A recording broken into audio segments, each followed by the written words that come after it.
పదో తరగతి పరీక్షలు ప్రారంభించబడ్డాయి.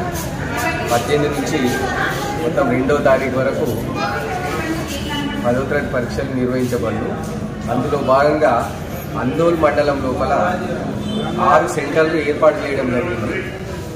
జోగుపేటలో 3 సెంటర్లు, అందోల్లో 2 సెంటర్లు, మేడగుంట్లో 1 సెంటరు, మొత్తం 6 సెంటర్లు. 6 సెంటర్ లోపల మొత్తము విద్యార్థులు 927 మంది విద్యార్థులు రాస్తున్నారు. మొత్తం స్టేట్ అందోళన అక్కడ ఏర్పాట్లు అన్నీ కూడా అన్ని పాఠశాలలు సెంటర్లు తిరగడం జరిగింది. అన్ని సెంటర్ లోపల కూడా విద్యార్థులకు ఫర్నిచరు, తాగునీటి వసతి, కరెంటు, ఫ్యాన్స్ అన్నీ కూడా ఏర్పాటు చేయడం జరిగింది. ఎలాంటి ఇబ్బందులు లేవు. ఎక్కడ కూడా కాంపౌండ్ వాల్ కానీ అన్ని స్కూళ్ళ కాంపౌండ్ వాల్ ఉన్నది. మరి మాకు ఎస్కార్ట్ కూడా ఇక్కడ అన్ని స్టేషన్ల నుంచి అందరి సెంటర్లకు ఎస్కార్ట్ కూడా ఏర్పాటు చేయడం జరిగింది.